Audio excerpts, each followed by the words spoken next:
All right. Pretty good, pretty neat. It's Wednesday night. And you know what that means? It's time for the glorified version of a bass fishing talk show. It's Straight Cast Outdoor Cartoon Television. And that is right. I'm your host, Pat Renwick. Howdy-ho. Another Wednesday. And we're bringing it to you. Coming at you live, Season 5. And tonight we bring you Dangerous David Dudley. Yeah. Dangerous Dave strikes back. Yeah. The mind melter. The mind melter. He's going to melt our minds. $1,000,000,000 winner. Dave Dudley. Yeah. I'm excited about Dave. He's a live wire. Oh, for sure, man. One One of my favorites. He is a live wire. No doubt about it. Dave Dudley coming on the show tonight. But how many times is this? Like 3 times for Dave. I think 3 times, and then plus Forest Wood Cup. Yeah. Forest Wood Cuppers. Yeah. Some happy hours. And the happy hours, too. Yeah, happy hours. Yeah, man. He showed us the butt. Hey, you know what? Season 5, as I said. You guys hear about this big contest going on? You hear about this big old contest going on? Hella mega. It's the Hella Mega Contest Season 5 Alive. Break it down. Hear he. Season 5, it's official. $555 worth of bass fishing goodness. All you got to do is subscribe to the YouTube channel, leave a comment on the most current YouTube video, and of course, like and share this Facebook feed. And then next week on the KVD show, that's right, KVD next week. Not Carl Von Dibble, but the real Kevin Van Dam. The Michigan one. The Michigan guy. We're announcing the $555 Season 5 giveaway package. So get your ducks and shenanigans in a row. Get your chromoly frames in a row. Get your Schwinn Mag scramblers out of the garage. You know what I'm saying. Put that baseball card in the spokes. Yeah, let's sound like a motorcycle and rev it up. All you got to do one more time, like and share this Facebook feed. Puts you in for the drawing. Next, you have to complete the steps. Hey, and don't forget, do not make it private. Yeah, That take does it us off. no good. Yeah, take it off of the privates. Take it off. Don't show privates. it private, or you got to show privates, or You don't want to it show doesn't work. privates. Yeah, don't show privates. Hide your privates. Yes, hide your privates, and we'll be in the randomizer. Also, you have to subscribe to our YouTube channel, as well as leave a comment on the most current YouTube video. That is at this present moment, the John Cox video, right? Yes, And that is then, correct. Of course, after tonight, it'll be up on the YouTube channel, the David Dudley video tomorrow. So there it is, plain and simple, and you're entered for the $555 giveaway package, which will be announced next week right here live. The weirder your comment, the better chance you have of winning as well. You think? Yeah. Oh, you're giving them bonuses. You're going to put them in 2-3 times. Oh, I know that Yes, JP, I know. who's I like going to it. do the randomizers. I will like appreciate it. that I as like well. it. I like what you're talking about. Let's get weird.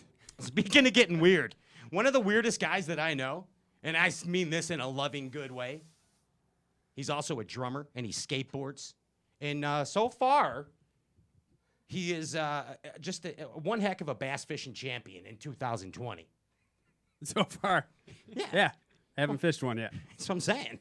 Batting 1,000. Ladies and gentlemen, 1,000. give it up for Ryan Popcorn Whitaker. Yes.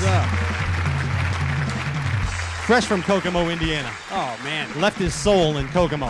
If I never hear that song again, I'll be totally happy with You're going it. to take it fast, and then Yeah. you'll take it slow. Danny got all 6 of his CD changer. It's like, He got all where do you 6. even buy those? Got stuck on Dollar repeat. store. It was, he got He got Rando the Kokomo. 6-pack Kokomo single stuck in the players. It had Uncle Jesse on drums, too, It did. the whole time. Mike Love. Or Mike Love. My Glove. He's our very own Uncle Jesse. Ladies and gentlemen, give it up for Collegiate Danny. That's a new Collegiate. Oh, yeah. Collegiate Daniel. Indeed. College Danny. And Danny the intern, whatever you want to call him. Oh, yeah. Yes, sir. Yep. Give it up for Danny. That's Danny right there. How's it going, Chow, folks? chow, chow, chow, Danny. Woo! Yeah. Where's the studio audience? they don't like me anymore. That was awkward. It happened during the That was announcement. amazingly I awkward. had a disappointing performance in Kokomo. Oh, That was amazingly awkward. Danny, tell us about the about when you met James Watson. Oh, a funny story. Okay, so I'm so already laughing. I'm used to James Watson wearing, his worldwide hat, the big Flat flat brim, bill, flat and brimmer. you always get like the face shot pictures. So I go in the hotel, I'm looking around, not noticing who's around me, and Pat's talking to some dude. And he's like, Danny, look who it is. And I look down, and James Watson's sitting down. So I'm standing up, he's sitting down, and I'm seeing the top of his head without a hat on. Still no excuse. Keep going. Exactly. So Pat's like, look, hey, Danny, have you met this guy? And I'm looking at him like, I had a 2-second pause where I probably look cross-eyed like, hey, how's it going, dude? Yeah, normal. It was kind of like that, yeah. Oh, yeah, and then normal also- everyday shit. And yeah. then the wheels started turning. The hamster really got some speed going in my head, and I noticed it was James Watson. So No, I already said, Danny, this is James Watson. yeah, Yeah. yeah. Yeah. You know what? In one ear, out the other ear. Didn't hear it. Okay. So, and anyways, what did you come up with Wait, to Danny. say? so the first thing I automatically said, my first show on Straycast, James Watson was the guest. Oh, is that right? And it was the first question I ever asked on Straycast. I would, ask James Watson something. So it was something or meaningful. another. So like it's sentimental. Like I was thinking about it. Like, oh, I asked James Watson a question once. So my first thing I told James Watson was, "Oh, hey you, I asked you a question once." Yeah, that was awesome. Hi, James Watson. I'm Danny. I asked you a question once, and he looked at me like, "Kid, who the heck?" More you awkward just- moments in I know Straycast this dude. intros. Continue in Get out of 2020. here, bud. It was funny. Stanley, he's our intern. You know who else? We have 2 interns in 2020. Our second intern, he's an older intern. He's a 19-year college guy. He's our very own Van Wilder. Give it up for JP High. JP High. Wow. That's right, JP High, the hip-hop fisherman. What's up, JP? What's good? How you doing? I'm doing great. How are you doing? Are you all Kokomo'd out now? You ready? You back to the real world? Until you got that song stuck in my head again. After the exuberant weekend? You gave an amazing, epic, what do you call those, seminar on casting prowess in the Yes. hotel lobby. Yeah. Didn't you? Yeah, I was teaching those co-anglers, The high schoolers. you want to have a flipping contest. Yes. Get me that Ned rig. Yeah. He's like, anybody got a spinning rod?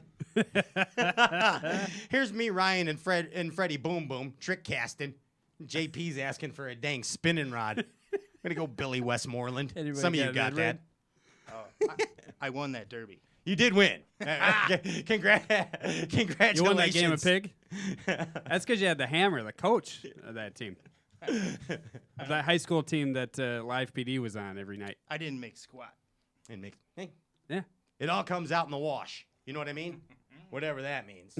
You ever been in a mosh pit? Yeah. Speaking of wash. A lot of You ever times. been in a mosh pit, Danny? Only a couple. How about you, JP? There's no way I can.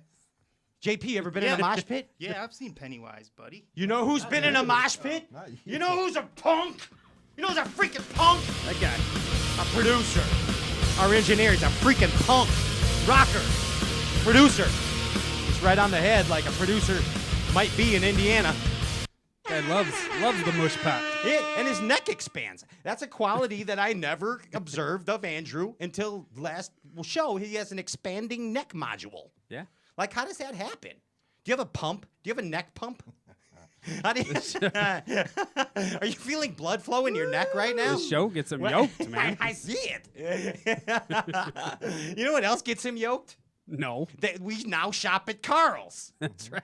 I'm serious. You think I'm Forgot kidding about me? that part. Yeah, Yeah. exactly. Sorry. I'm pretty stoked to be, but no, I'm really serious. I'm pretty stoked to be able to shop at Carl's now. And I know, Andy, for the first time ever, you put the first stray cast order into Carl's. Today. Today. Yeah. Today. What'd you get? Did you get us some good stuff? What'd you get? The scooshy bugs. You got those little Ned Bio bugs. Oh, yeah. Claws, Okay.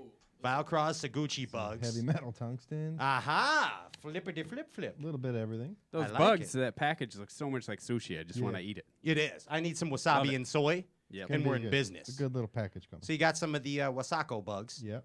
and then The did you get any of those the biospawn swimmers? The Vile Craws I did. The craws. The craws. Biocraw. The Yeah. crawl. Craw. Crawl. Gotcha. Chaw. That thing's a flapper, man. Yeah. All right, so Like there it is. Yeah. How was the shopping experience? Wonderful. Wonderful shopping experience. And Easy? Extremely. And you get 30% off, too. 30% off. If you're a Right. Carl's member. Club. Exactly. It's like $5. So All you got to it's do, dumb if you don't. sign up to be a Carl's Club member. Up to 30% off on just about everything in the store. yeah. Just about. Yep. I don't want to say everything, but just about everything in the store. Get up to 30% off. Become a Carl's Club member. And remember, And that's free? Yeah. No. No. It's like $5. $5, nothing. Basically free. Yeah. ShopCarls.com. ShopCarls.com. Become a member of Carl's Club today. There it is. Hey, I'll tell you what. Before we get going, I got to put some gas in the Crestliner. So what to say, y'all? Put the power poles down, and we'll be right back with Dangerous David Dudley. Boom, pow. Boing.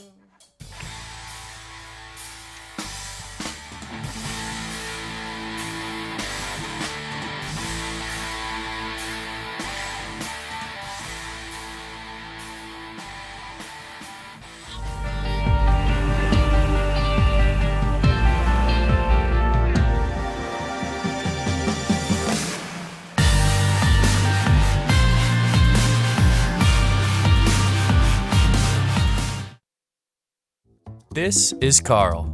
He's been obsessed with fishing since he was a widow tadpole. People have always said he has a unique style, that he skips to the speed of his own cast, so to speak. So, when he started his own tackle shop, he did it his way, with exciting new products every month and great deals on fishing essentials. But the best part? He started a club with amazing member benefits. Go say hi to Carl at shopcarls.com. The all-new XF series by Crestliner. Simplistic perfection with performance features built on a platform for success. The amazingly affordable XF series by Crestliner. A brand new way to reel in bass. For more information and to find your local dealer, visit Crestliner.com today. The Crestliner Real Deal Sales Event. The best time to buy is now at Crestliner.com. Save up to $3,000 today. Step up your game. It has been said that professionals are only as good as the tools they work with, and Alpha Angler has developed the ultimate set of tools for you, the competitive angler. Alpha Angler custom rods, brought to fruition by the passion of master craftsman Jake Boomer and 2017 BASS Angler of the Year Brandon Palaniuk. Alpha Angler rods are custom made in the USA. Designed and engineered to be perfect, Alpha Angler utilizes a very unconventional approach to making the very best bass rods, from drop shotting to flipping. Alpha Angler's focus is on building perfectly balanced tournament-grade bass rods at an affordable price. Join the Alphalution today and purchase direct at alphaangler.com. Step up your game. alphaangler.com. As a professional angler, I rely on my equipment to be successful on the water, and my eyewear is no exception. Oh, yep, good one. 6-pounder, 7-pounder. From daylight till dark, every single day of my life, in the truck, on the water. My Amphibia eye gear provide 100% polarized protection. They're ANSI safety rated for impact, and best of all, they float.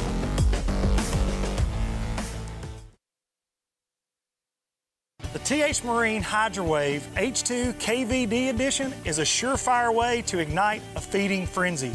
The Hydrowave utilizes a sound-emitting technology that imitates bait fish and other feeding fish below the surface that preys on the competitive nature of bass and other game fish to get you more bites. The Hydrowave is another way that TH Marine has you covered from transom to trolling motor.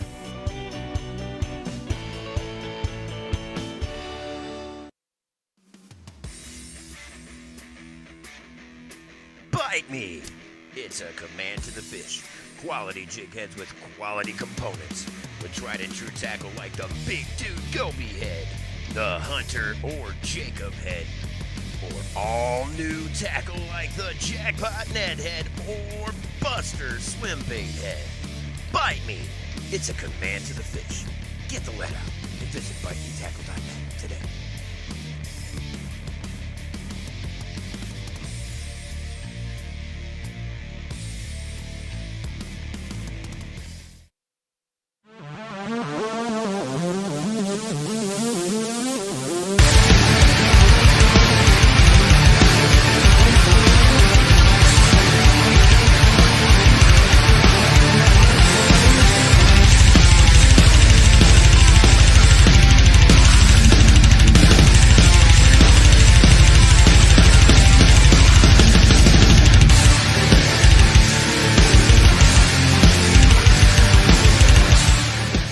throw farther, get some Kevin Van Dam's line and lure. You can launch it a mile. Still going.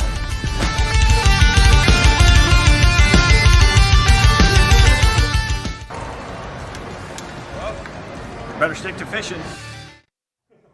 Hey guys, Micah Frazier here. I've got a bait from War Eagle. It's called the Screaming Eagle.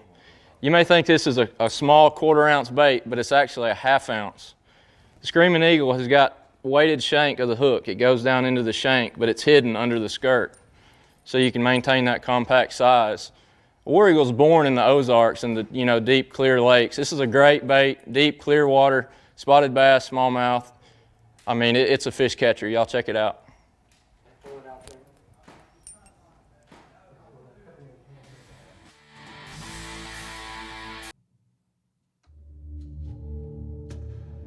Yep. It's a new age in bassing. All kinds of desperados out there in these here parts. Some sort of new providence.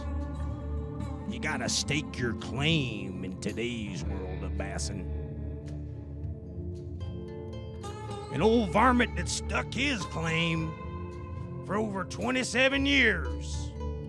And man, has he claimed it.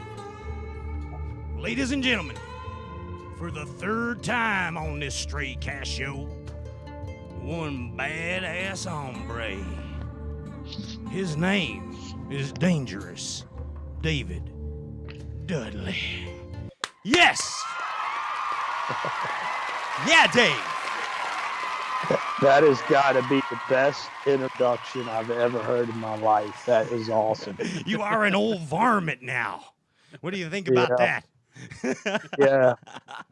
Thinking that I've been in this fishing industry for that long it does put some age on me, that's for sure. But you have stood the test of time, man. Can you believe that? 27 years, dude. That's crazy.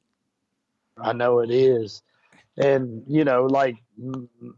of course, people think that I've lived the dream for 27 years. And I can definitely say I've never struggled to go to work in my life. But, as every professional bass fisherman, that you talk to, they've had their ups and downs in their careers, from sleeping in your truck to eating peanut butter and jelly sandwiches for 8 days straight to, penny pinching everything you can to playing the credit card game to then the next thing you're winning $500,000 in a championship and then winning a millennium and then you're on cloud 9 and then 6 years later you're scrapping and clawing to just get enough money to make it to the next tournament. So there's always a roller coaster ride. It is. I mean, and you're the perfect example of the roller coaster ride of bassing. Kind of as you just gave us that brief synopsis. And last time you were on the show, we went through your history, but people need to know that you were at a point in your life where I believe you may have been on a borrowed boat with only 6 or 8 rod and reel combos, and you clawed out tooth and nail, man. You fought. And not much back. oil, according to certain stories I've heard. Yeah. Exactly. 2009 and 10, most people will remember like a depression or, just the economy took a tank. And when the economy took a tank, I took a tank in fishing a little bit. I didn't do as well. I still did well, but I didn't do as well. And to going into 2011 season, I stopped twice. I sold all my rods except 7 of them to go to the first event at Lake Okeechobee. And then I had to stop at a friend's house in Alabama, borrow enough cash to make it to Lake Okeechobee to fish the event. And that, when my back's against the wall for some reason, I kind of, I don't know, I step up to another level sometimes. Yeah, Cinderella man. 2011, when we were borrowing money from our, friends and, putting water inside the milk, so the kids could have milk for cereal. I ended up winning 2011. I won Angler of the Year. And then not only did I win it in 11, I won it. And I was like, I never want to get in that position again. and I was self-motivated. I won Angler of the Year in 2012 and dug myself out of that hole. So Amazing. it was a pretty cool Amazing. journey. And now you are here as David Dudley, YouTube star. You're a YouTube star now. Can you believe that? Yeah, you want to know what it is funny. You want to know what motivated me to do probably that I did well this past year in one Angler of the Year. I'm sorry, guys. No, that's okay. But I didn't want to do videos explaining why I didn't catch them. I didn't want to do, because I do the tournament footage, and I was like, I don't want to get on a YouTube video and go, well, I should have did this and I should have did that. And I was so motivated to not do a video like that it helped me win Angler of the Year. So it was a motivational thing. I just got to find something to motivate me every year. And it seems like maybe I could win Angler of the Year if I come up with something. Yeah, you like got to that. come up with something. Keep it on the level there, right? That's awesome. Yeah. Man. Hey, you ever? I need to tell my wife to tell me we have no money in the bank, and that'll put some fire up my rear end. That's for sure. Yeah. That'll motivate you every time. Hey, you heard the Beatles before, the band the Beatles. Yes. Of course. They have a song. It's called "The End," and it says, "And in the end, the love you take is equal to the love you make." Okay, the love you take is equal to the love you make, and to me, that basically is paying it forward. The more you pay forward, the more you get back. Yeah. Are you following me? Yeah, I could go with that. I think even on bassfan.com it says, "What is your favorite movie? Pay It Forward." I love that movie. Okay, there you that's go. My all-time favorite. Pay it. Yeah. I mean, an outstanding example of what we all need to do to be proper bassin' men. We pay it forward, and That's right. I see your YouTube adventure or project that you're on now is twofold. And one of it is, of course, to stay relevant. In today's digital media market, you have to stay constantly relevant and in motion, as we all know. Okay? That's right. And the second part is you're actually paying it forward, whether you know it or not. Like when you're doing your hacks and stuff and all that, like you're giving away some dirt, man. Yeah, man. Like you don't have to do that, David Dudley, but you do. Okay, so that's in essence is paying it forward, like those little square bill tricks you do, the filing the lips on the deep divers, all that good that you talk about that you never talked about before in those first, let's say, 25 years. Yeah, and certainly didn't put it out there for anyone to click on and listen to either. I mean, and now you're paying it forward, right? Or am I wrong? No, I can go with the pay it forward scenario you're talking about. It's I know as a kid, not everything, but most of everything we learned fishing was self-taught, to a certain extent. You're just learning as you go. And when you're a student of the game, you're going to study everything that there is. Now with the YouTube world, you got people running their mouth like I am on YouTube. Instantly. You can learn a lot of stuff very quick. And it's an interesting change from when I grew up to what is available to people now. I was waiting at the mailbox for Bassmaster. That's what I was doing. Waiting for Saturday morning. Yeah. Sunday morning. That's right. Yeah. And then it would be, as Ryan said, yes, the Saturday and Sunday morning fishing shows. That's Yep. That's what we were waiting for, and that's what we got, David. Now it's boom, it's right there. Now I know how to fish a jerk instantly. Yep. It's crazy. Yep. You got it. So hey, you got it, Ace. Go ahead. What's your regiment for this whole YouTube project? Do you give yourself like a schedule? Like do you say, okay, I'm gonna do a video. I have to do a video on this day, and here's the topic. Yeah. And I kind of go Mondays and Thursdays are at 3:30 postings, and then Saturday is at 12 noon. Now I got a little off schedule during this show, so I posted one, but for the most part, it's every Monday, Thursday, and Saturday is when I'm posting. And are you filming that same day? Are you filming on those days? Well, yeah. When I hit the road, I like to have at least 6 stockpiled up. Gotcha. That when I'm on the road, I could just click. I've been home, pretty much all winter, so I'm pretty much doing them the day before or that day. But yes, I'm definitely, when I hit the road, like when I go to the first event in Eufaula, I'm going to have stockpiled up at least 6 videos. Got to have them in the can. Yeah, you got to have them canned up. You do. Yeah, absolutely. Yeah, your boss is in YouTube world. Your boss is that analytics computer. Yeah, exactly. It's not a human. It's that computer, and that computer, it's weird, but they know, like they throw love to the people that continually post. The one-hit wonders, they don't really throw a lot of love to. But when you're a continual poster after a period of time, YouTube, throws you love back, and they'll start suggesting you or and they help you try to get a fan, a following. But you have to have good content. I think we're closing in on 21,000 in my first year, 21,000 subscribers. That's awesome. Yeah, and it's been and it's not easy. Not easy. And I don't think YouTube is for everybody. And I'm not saying it's, totally fit for me, but I'm learning as I go. But it is getting flooded like never before, flooded with everybody who's got a boat and a camera now and a flat brim is coming out into the YouTube world. I'm probably the oldest YouTuber to enter the YouTube world. No, Roland Martin. Roland Martin is now, yeah. Yes. Maybe the second oldest to jump into this YouTube world. But Roland's killing it, man. It's it's pretty interesting to see the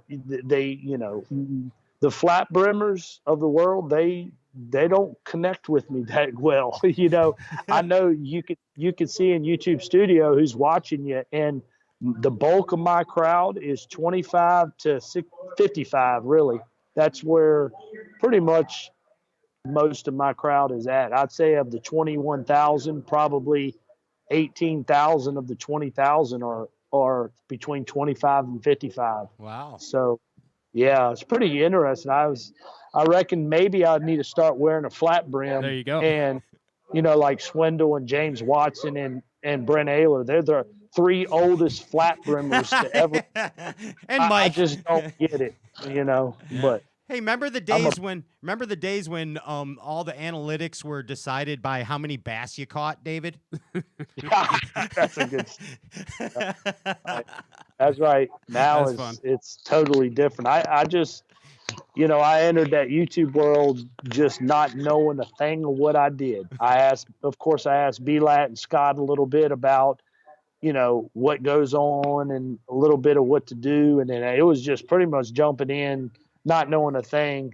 And, it's been a good thing. I've had a lot of people of course I read all the comments, and it's, stuff I take for granted. They're like going head over heel. And I'm like, that's kind of common, in a way. I'm like, man, I didn't realize it was that special of a, talking about it. You're paying it forward, man. Yeah, man. Right. I didn't. So a lot of these nuggets I got in my head that I not even thinking as nuggets are like, oh my gosh. And I've taken a lot of things for granted. So I try to teach and explain things in different ways than, most people, I think. So your boy does the editing with you, right?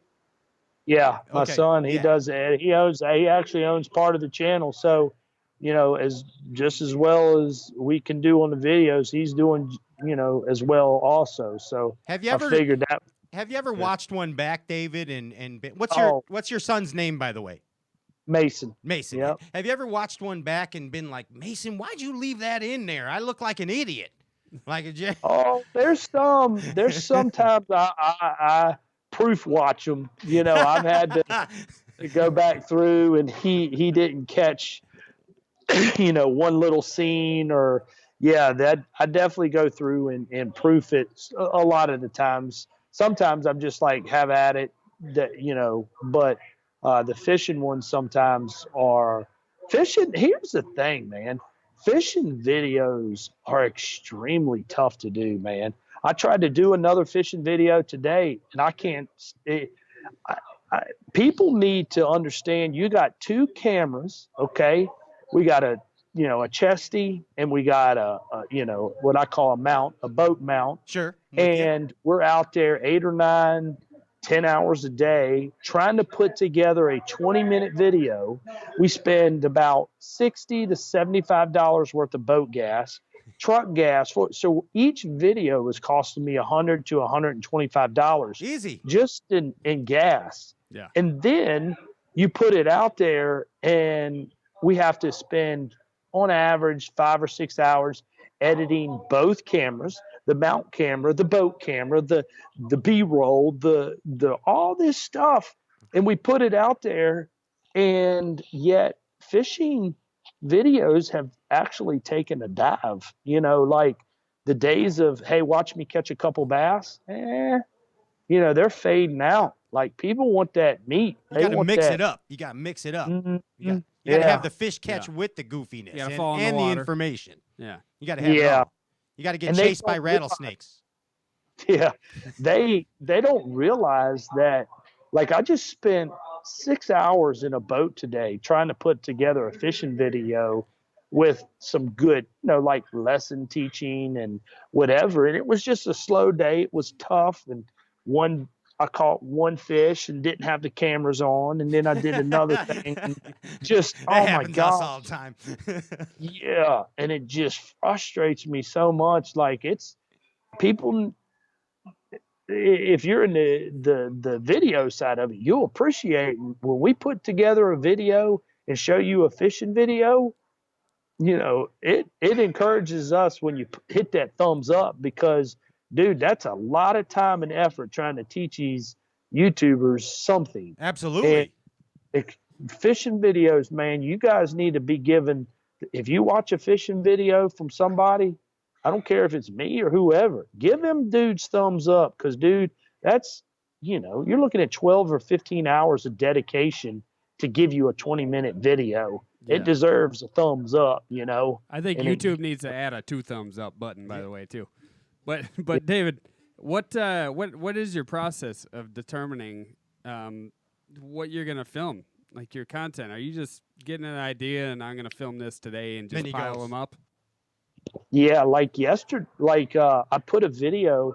Like it is super hard to come up with what I would say is good, something interesting or something that's good. Mm-hmm. And I was really struggling yesterday. Before I left, I'm here at I had an appearance to do in South Carolina. But before I left, I was really struggling because it's hard to really come up with interesting topics. And my son said, Dad, why don't you just talk about your trophies? And I went, oh my gosh. That was awesome. We call it trophy story. What did I label it? It was trophy story. Trophy stories, or something about a chainsaw too, and how a chainsaw. Yeah, and so it's pretty cool. So we got a series of videos that I'm gonna be putting out, just telling the backstory of the trophy, and that particular one was the Millennium, where I won $700,000, but technically I didn't win $700,000. I only won $350,000. Because I split it with the guy who paid my entry fee. That's amazing. You get to see the trophy case in behind it. It's a pretty cool deal. But it's like that Nicolas Cage movie. Yeah, exactly. I can't remember what it was called. But I know what you're talking the lottery about. ticket. And I like in your room there too how you have the David Dudley lucky clothes back there. They're like. You got the Wranglers or whatever with the fishing shirt all in a big shadow box. Yep, and that you get to see, if you watch the video, you get to see the actual jigs. I still have the knots when I cut them off; they're still on it.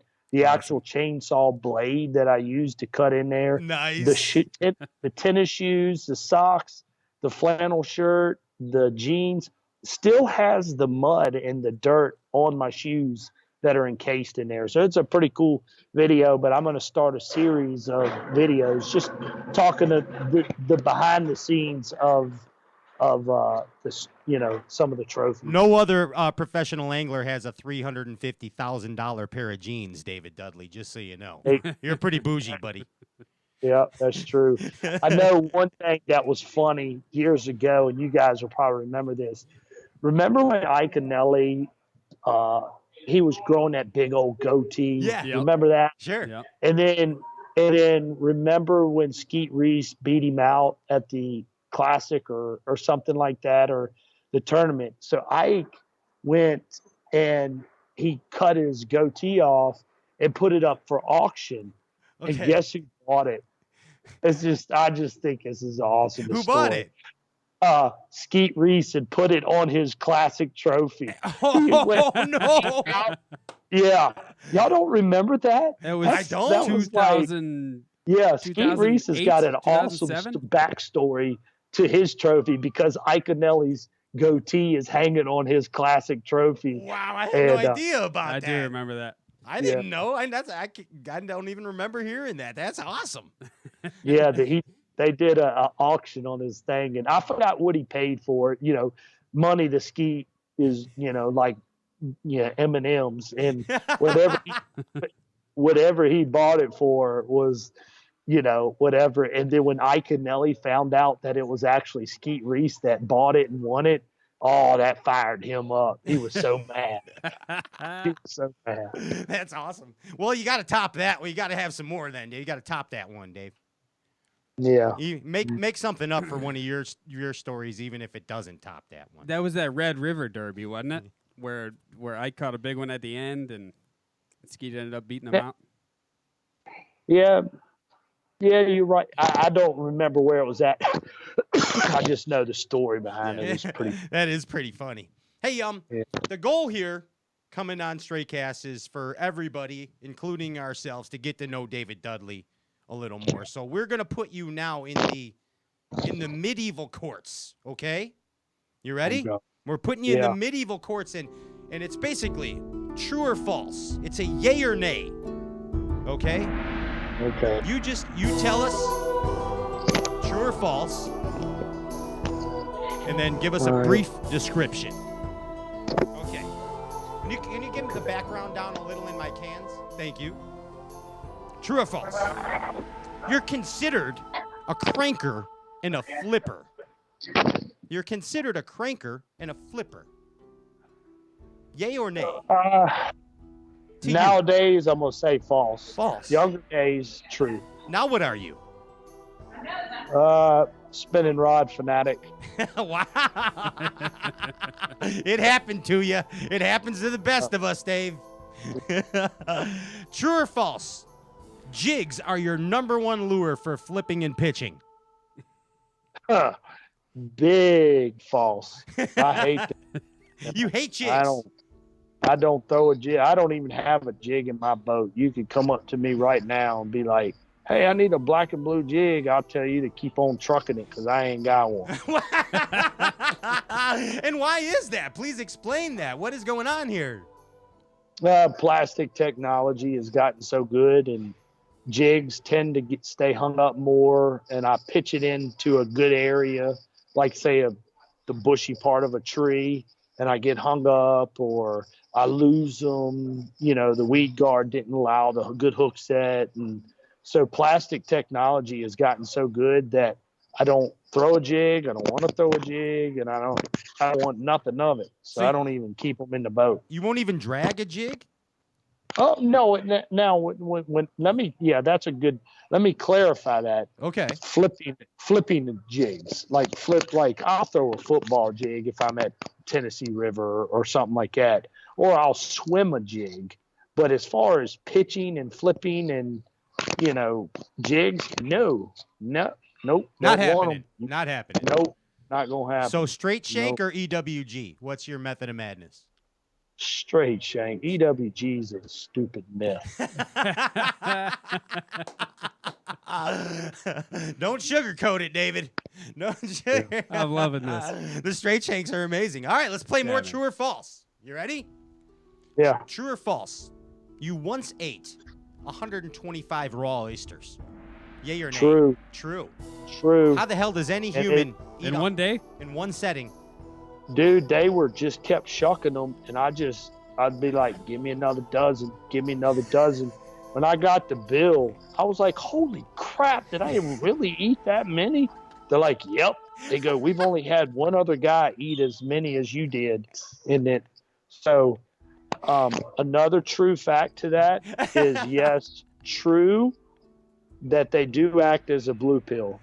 Okay, Jesus. wow. Hey now, hey Did now. you shit a bunch of pearls True, afterwards? true. Wow, holy cow. That's it. So they are an aphrodisiac. Yeah, The true. blood was flowing in the Dudley household. There's Yeah, it was. That's amazing. So so let me ask you this. So if oysters are your guilty pleasure, all right, and you just can't stop eating them, what are a bass's oyster? What is an oyster? Probably a molting crab. I mean, a crawdad. A molting crawdad. A molting crab. When they first come out of the shell, well, when they're backing out of their shell and they're soft, like a soft shell crab, it's soft shell crawdad. And when they're in that stage, that's probably their crack cocaine. Oh my God! And so, what is the bait that acts as that molting crawdad or that crack cocaine? Well, I reckon it's the plastic crawdads we throw all the time. They plastic? keep trying to eat them. That's the deal, right there. Not the jig. You ain't throwing a jig at those fish. No. Ain't happening. Ain't happening. happening. The jig is not your oyster, David Dudley. That's for No, sure. it's not. No. True or false? Bass take at least 24 to 48 hours before they will bite again after they're caught. False. False. Give me a They- story. So here's a story for you. I was smallmouth fishing at Lake Erie, pulled up a smallmouth that had a lamprey eel stuck on its right cheek. I plucked it off, and while we had it out of the water, we brought the scale out, we weighed it.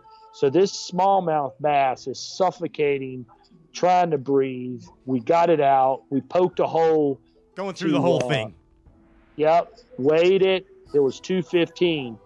I dropped it. I said, and my lure is already down at the bottom, my drop shot. Why? Because my nephew was weighing the fish. Dropped it back down. The bass swam right back down. What did it take him? Like 2 seconds to swim down 20 feet. Okay. Dunk. Caught him again 2 seconds later. Smart Here, bass. come back up. Come back up. Lamprey hole, pop hole, the whole 9 yards. Caught him. 2 seconds later. Wow. Hey, man, I'm telling you. So bass are not as smart as we might give them credit. Yeah, no. Well, smallmouth is a difference. You can't.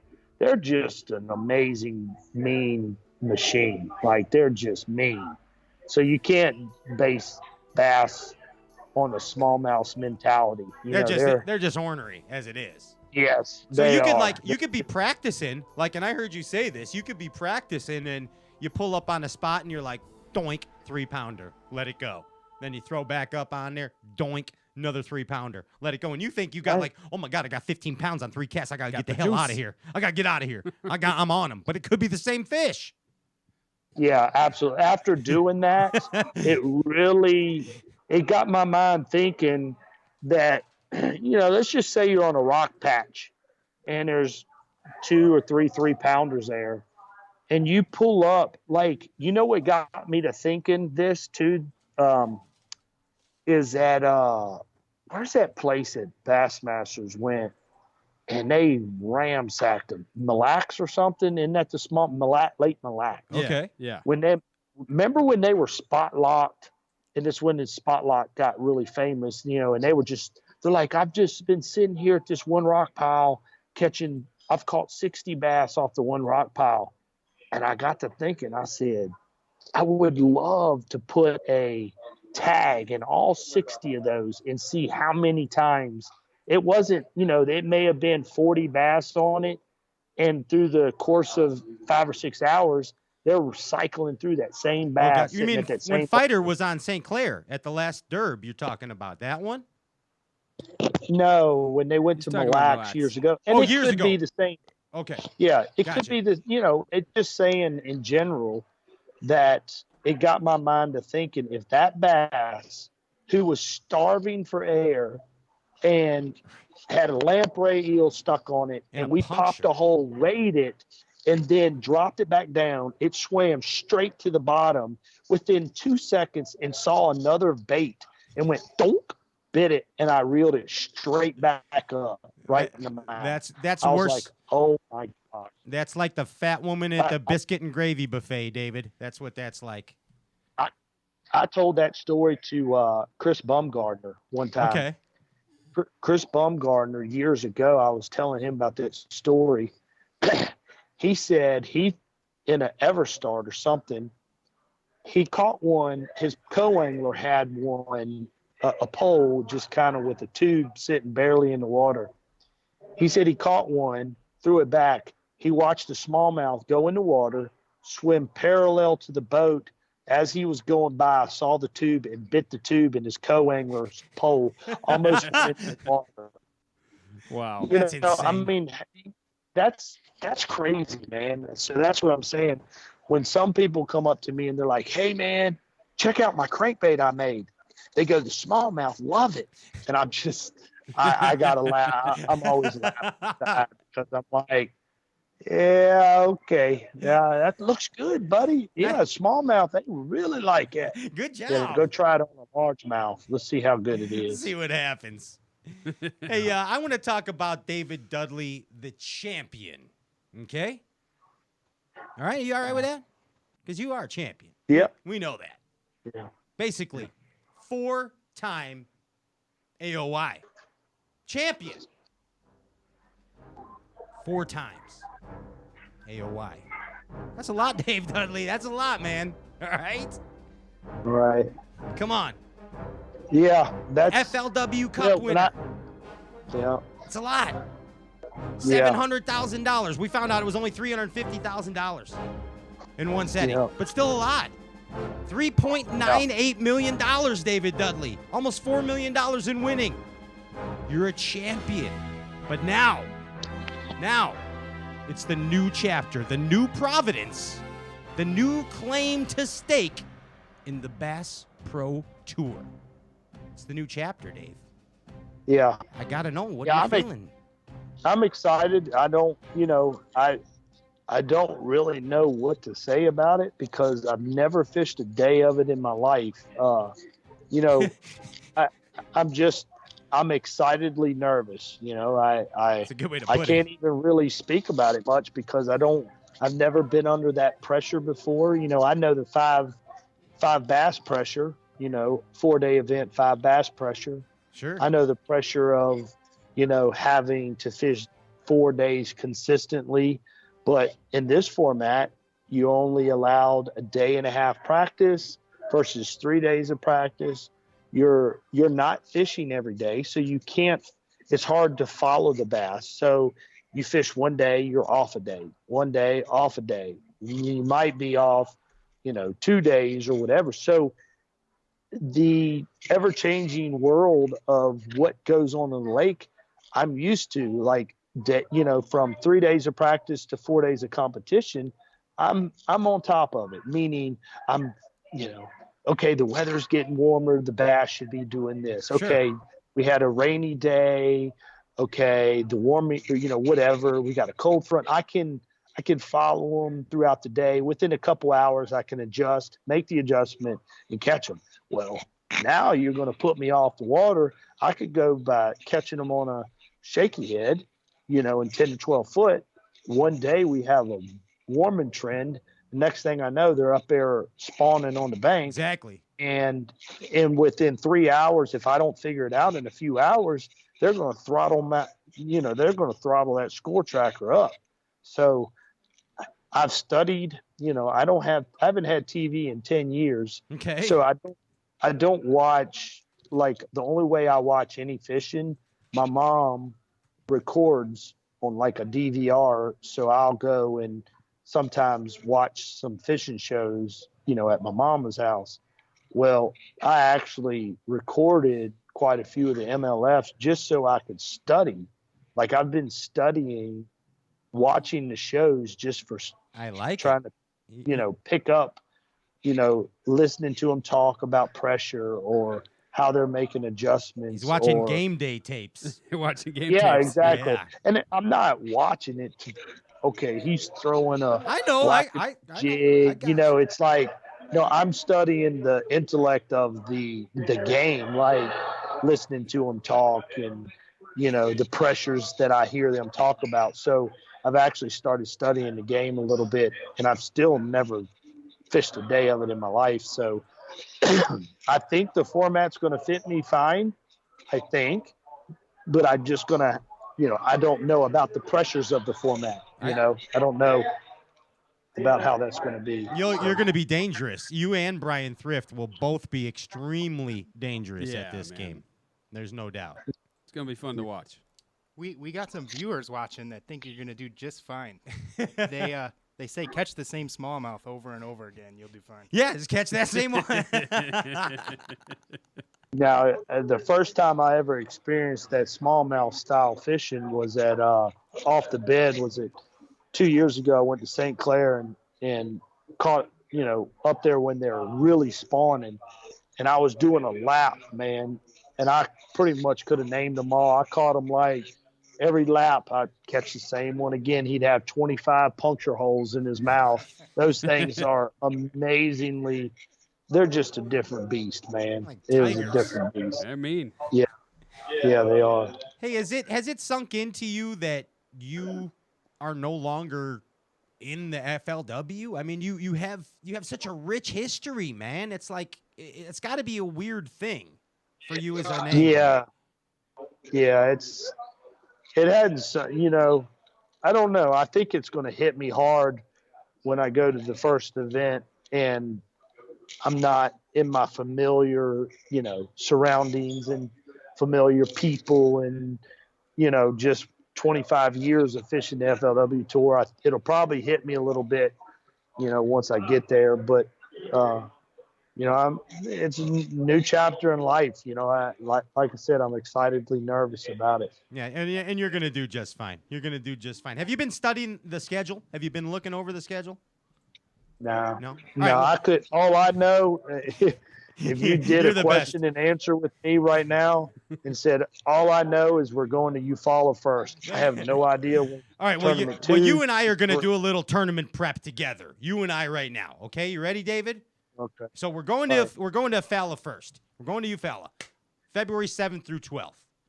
So give me what you're thinking about that derby right there. What are you thinking? Chatterbait, square bill, and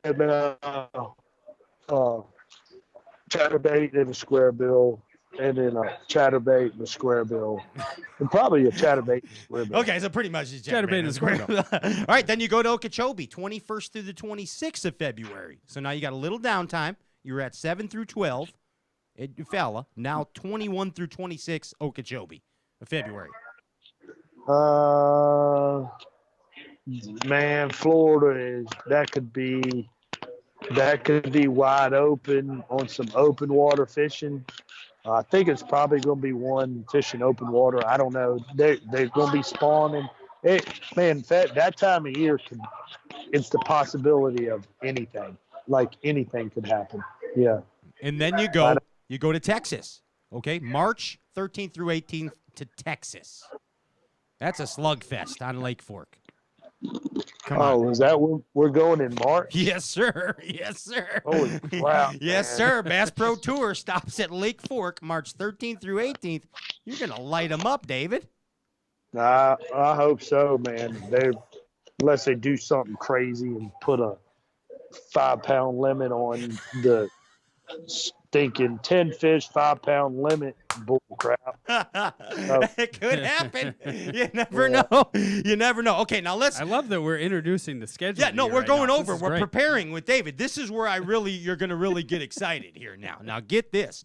We're skipping like 3 derbs, and we're going right to derb number 6. Okay, June 5th through 10th on Green Lake, Wisconsin, and Butte Lake, Wisconsin. I know you do good in the north. Butte or Butamort? Buttamuchamak. I don't know. It says I don't even know what the hell the lake is. I've never been there, but I'm liking the time of year and going to a northern lake in the first week of June. Shoot, Yeah. that score track is going to light up, Bubba. Exactly, in Wisconsin. Then get this, June 21st through July 1st. Okay, derb number 7, St. Lawrence. St. Lawrence, buddy. Look at that. Yeah. Yeah, Dude, that's going to be, shoot, knowing now, who knows what they're going to do. They might even put a 3-pound limit on them. All right, hold on now. Hold on a second. Hold on. Now hold on to your seat. Hold on to your seat in the lobby, wherever you are right now. You ready, David? Because at a Ruth Chris. At a Ruth Chris. There you go. Wow. Big time. I like your style. July 21st through 26th, Derby number 8, Lake Champlain. Wow. That they're gonna light the score tracker up on that too. I mean, that's gonna be a fun derby, man. No doubt about it. We're gonna rack them up. We're all prepared. Start packing. That's all. We went over most of the schedule. I left a couple mysteries in there for you. They're fly-in trips. I just got off the phone with Boyd. We're doing fly-in trips. That's what we're doing. Remote Canadian lakes. Yes, all Canadian fly-in trips. Float planes. Yeah. Man, you're going to knock it out. You're going to do fine. Okay? I hope so. Yeah. Don't even worry about it. I think it's awesome that you don't even know the schedule yet, by the way. That is awesome. I didn't until you just said it. I would have lost all the money you could have bet on me if I had no clue. I knew Eufaula was. All I know is Eufaula was number 1. There it is. Well, that's all you got to do is focus on one derby at a time. So I'm with you there. That is a good way to look at things. One derby at a time, move on to the next. All right? Yep. Well, hey, you know what? Let's do this. Let's get to know David Dudley. Let's do the old layover in the airport thing. All right? So let's imagine, David, that we're on our way to a peacock bass fishing bucket list trip in somewhere, and we're laid over at the airport in Brazil. I mean, in Miami. In Miami. We're laid over at the airport, and we're just having a casual conversation. Okay? Yeah, that's the music. Yes, that's the laid over in the Miami airport. Okay. You ever rented a U-Haul, David? Yeah. Yeah, I mean, you know what a frustrating thing about a U-Haul is that, like, they only go so fast. They really start to get you mad because they only go like 55 or something. They got the governor on there. They got the governor. 70 miles an hour. You know what I'm saying, right? Yeah. What is your governor in bass fishing? What slows David Dudley down? What slows you down? Good question. My governor in fishing is what slows you down, man? Probably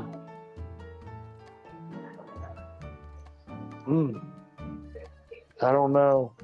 No. What lure? What Could I be reckon? anything. You asked what lure slows me down? It could be probably going to be the Nico rig. The Nico rig. Well, that slows. Yeah, I could see that. What's the wacky rig thing? What's your little thing you do? The Duke?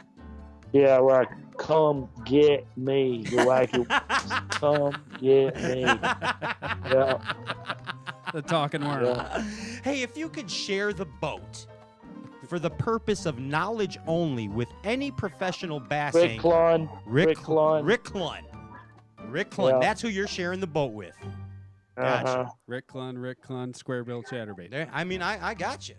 Now, Rick Clun, I mean, he's famous for a lot of crazy stories. Now, one story that sticks out in mind. I had the honor of interviewing Rick one time. He was on this show.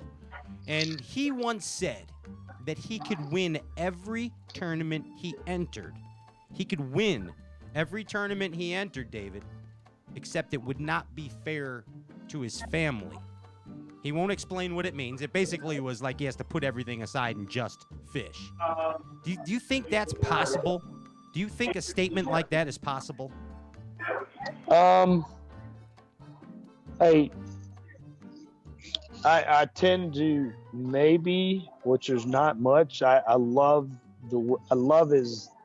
his way he thinks. I love it. I wouldn't want to be in the boat with him with anybody else but him. I've never been, but I think because there is a little bit of luck in fishing, it's not completely luck because the same people come out on top year after year after year.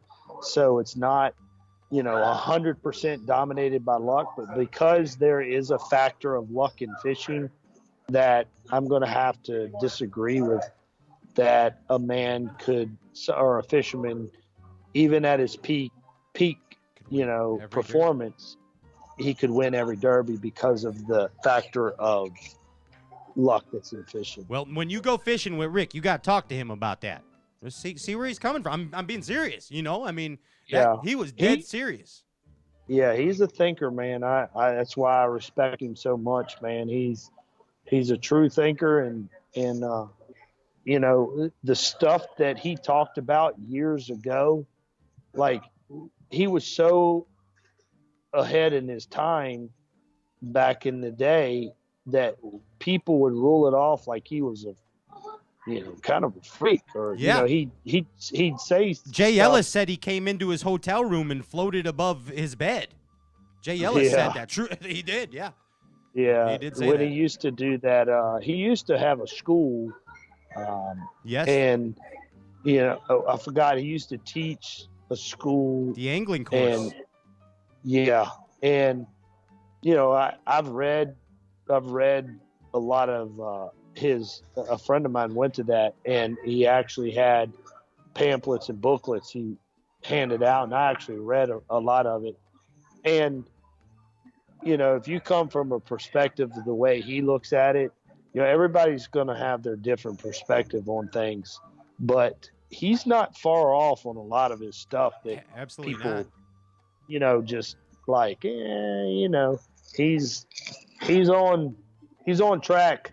It's so deep in thought that a lot of it goes over people's mind, and people who haven't experienced some of the things he's experienced on the water cannot truly come to the full understanding of what Rick is talking about. So they rule it off like it's a different level. It's like Jordan Peterson if you follow him on YouTube, or he's on another planet, man. He's just the way his mind wraps around topics and his outlook on things is just mind blowing to me, and that's why he's a YouTube sensation out there. So you know who Klun's biggest students were in those classes? Do you know who the two biggest students in this true story were? Byron Velvick and Takahiro Omori were both his biggest students in that angling course. That's pretty cool. Yeah. I could see Byron, but Byron's a little whacked out anyways. But Takahiro, I can see Talk being like, his shadow, in the way of thinking. Absolutely. He's got that, I could see that. Yeah. Hey, who Jay intimidates Ellis, I you? think, went to it for a while and then he dropped out or something. Yeah, because Rick Klun intimidated him. I heard. And my question to you is, who intimidates you as an angler? Nobody. No. You're an old varmint. That's why. 27-year-old varmint. Seasoned veteran. Yeah. I don't fear anglers, and I don't fear the fish. Nice. So I reckon, I can say, You know, I don't fear anybody. Well, I know No. you do fear Mother Nature. What's the scaredest you ever been on the water? I was guiding at the Outer Banks of North Carolina, and I had these clients that I took. They had hired me over, you know, they were great clients, and they wanted to go out and catch some of the amberjack. So I said, look, there's a storm coming. We got to go out there and come back. It's a 45-minute ride out there, 22 miles off the beach, middle of nowhere in the ocean. And we went out there, dropped down, doubled up, went back again, dropped down, doubled up. And this was like a half-day trip. And all of a sudden, the ocean, you've heard of the calm before the storm. The ocean just went from a chop everywhere to just slicker a baby's butt. Okay. And I knew then, I said, we got to go. But they were all jacked up. I said, all right, we'll go up there one more time. Uh-oh. And it was the calm before the storm. So a 45-minute drive, it took us 3.5 hours to come back 45 minutes. And I did not have GPS. I only had a compass. Oh, my God. And I got scared. And I had not seen that movie called Deadliest Catch? Perfect Storm? Or Perfect Storm, The Perfect Storm. Yeah. And I was trying to lighten the mood as we were just battling. I said, man, it's kind of like that movie, the Perfect Storm. Oh, no. And I had seen that movie. And, dude, they turned like 20 shades of white. I mean, pale white. We're all going to die. And I was like, uh-oh, I shouldn't have said that. So it was probably 2 or 3 years later, I finally watched that movie. And I remembered me telling them that. And I was like, oh, that's why they got scared. Whoops, makes sense now. Yeah, it makes sense now. But so that truly was, man. It was every ounce. I think I slept for a day because my adrenaline for 3.5 hours was fighting with every ounce of energy I had to stay afloat, to keep from spearing, letting the waves crash. I'm talking like this was a hell of a storm. I mean, it scared the living dog crap out of me. And my adrenaline from pumping for 3.5 hours, when we got back, I just remember crashing and just sleeping for a long period, which I normally never do. And it was all due because of that. And we made it back, naturally, of course, but that was the scariest I've ever been. That is nuts. Absolutely nuts. Yeah. Hey, what's the most cash you've ever seen at one time? Cash. Like in one place at one time. Cash money. Oh, shoot. I don't know. Not much. 10K, 5K, 3K? We got to go through customs. 10K. 10K? This is a funny statement I heard the other day about cash. Guy goes like this. He goes, yeah. He goes, back in the day, if you had a lot of cash, you were rich. But nowadays, if you got a lot of cash, you a drug dealer. Well, we got to go through customs. Don't True. forget on our stop here to the airport. So don't forget. There Better you go. have your bills there. Hey, you ever hear dad jokes? Like you're a dad. Do you know any dad jokes? No, but I have a feeling you're getting ready to tell me one. Well, I mean, I don't really. I mean, there's classic ones like, what time do you go to the dentist at like 2:30? You know, that's a dad joke. You don't know any dad jokes? Just flew in. Yeah, just flew in. Boy, my arms are tired. That's a dad joke. You know. All right, never mind. We're skipping that. We're skipping that one, David Dudley. Hey, do you think that the world of bass fishing is divided right now? Do you think there's a division, amongst fishermen? And Yeah. Tell me about it. What do you think? I don't know. I think there's a divide right now. So, but we need to bridge that gap. I know that. Is it necessary, the division? No, necessary. No, I just think there's two formats out there, and it's caused a divide. And not that it's good or bad, but I think some people may favor one over the other. But I think that there's a definite divide out there. Yeah, and I like how you said we need a bridge. We need a bridge. Yeah. I like how you said that because we sure do. That's pretty cool. But I think it's going to be all right, David. Everybody going to find their place. You know what I mean?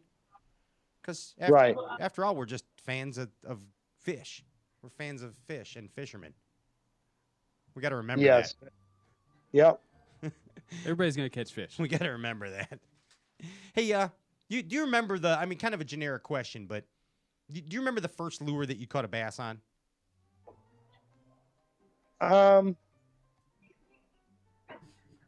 No, I don't. Wow. I really don't. Okay. Well, let me ask it this way then. Let me ask you this. Do you remember the first lure that you fell in love with that you lost? The first one that come to hit to mind was probably, remember those when the Ricos came out, the very first The poppers. Ricos, Yeah. the poppers, and I had one that was pretty cool. Of course, it was back in the day, man. Them things were like, we'd never seen lures like that before. Exactly. We go from a Or paid Rebel that much. popper to a Rico popper. Shoot, that was like, It's a big deal. if you had a Rico, you were the man. You were rich. You were a rich drug dealer with cash. But no, probably a Rico. I think I lost it at the Potomac River. Ugh, I was to a mad. snakehead. Yeah, well, they weren't around then, but yeah. Hey, man, I know you got things going on. I don't want to keep you anymore, but I do want to ask you before you go. We on Straycast, we always talk about the aspects and the elements of a proper bassin' man. An old school bass fisherman does things by the books. I'd like to know your definition of a proper bassin' man, David. Give me a definition. I think we've lost the old school definition of a bassin' man when it comes to offshore structure fishing. Okay. I can't stand the offshore tournament anymore. I hate it with a passion. It's the most hated tournament format that I think we can fish is when the whole population of bass end up getting on, 50 holes, and you got everybody has found all 50 of them and they're not spread out. And like if I pull up on a hole and I got a good boat draw and I pull up on a hole, old school bassin' man, that's my hole. That's right. That's right. It may not be my hole tomorrow, okay? But when I pull up on that hole, back off. This is my hole, my cast, my angle, my everything. I'm with you. So get out of my way. Don't get in my way. That is what irritates me and stresses me out. Nowadays, it's, you get on a hole and 10 other boats are going to come right in and cast right on top. I hate it. I hate it. It's all community, and that's because of electronics. I mean, love or hate them. Of course. But that even if it's community, if I'm at that hole first and I pull up on that hole, that's my hole. That's yours for that day. Get out of there. When I leave it, fair game. But you're not going to come up and play bumper boats with me because you knew they were there first. I got a good draw.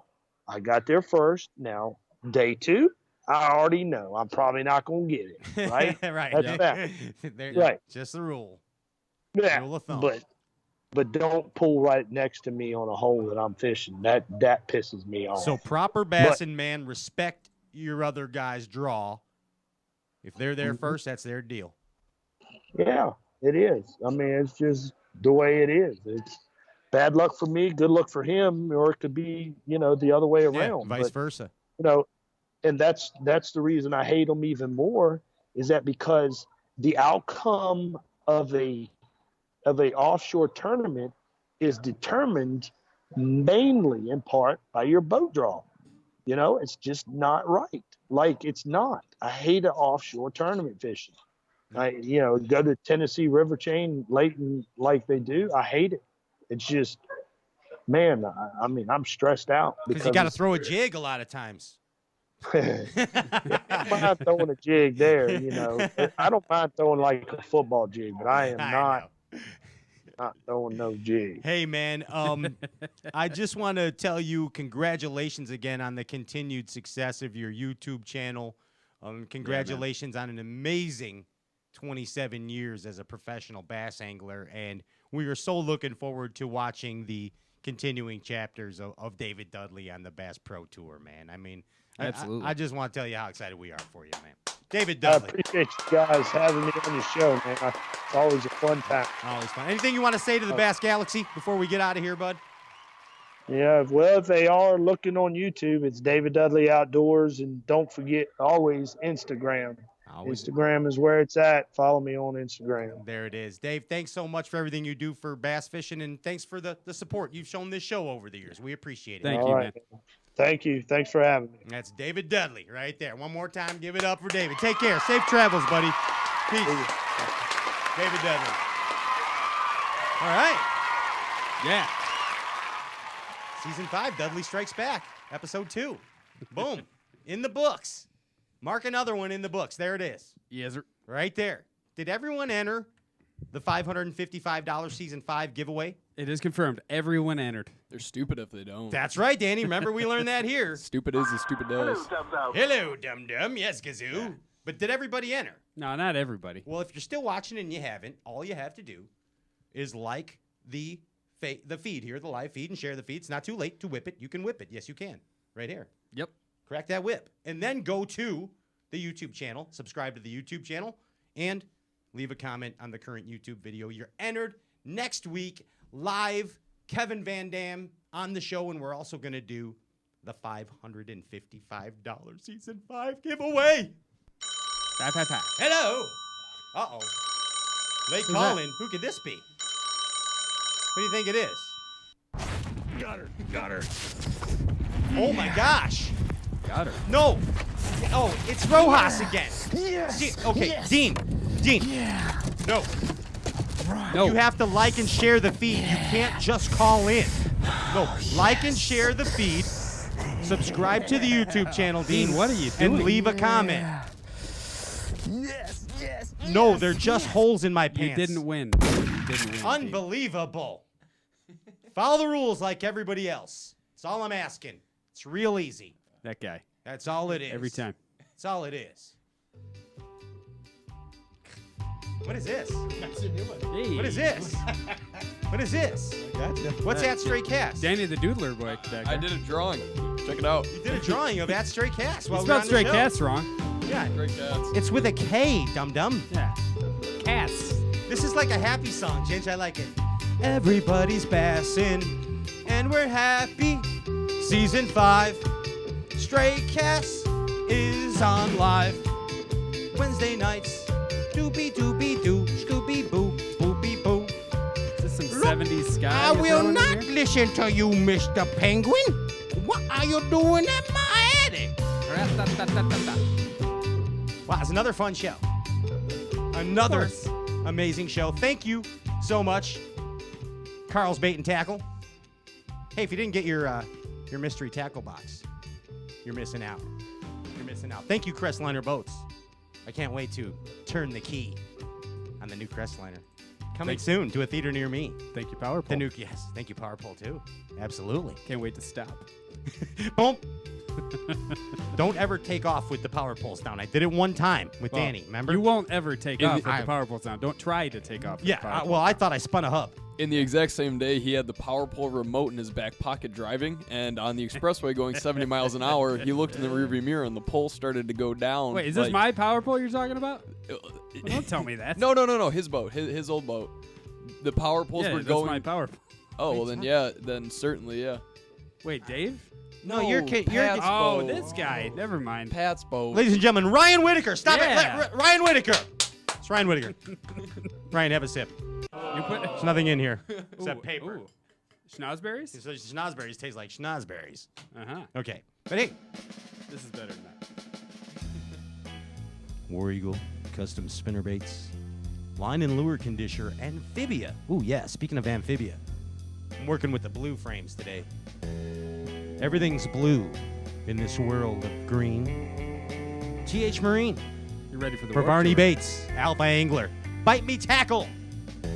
Bite Me. Did you know that @Bite Me Tackle on Instagram got banned? Or they put a red flag up because it It's says too dirty. Because it says @Bite Me Tackle. How dumb is that?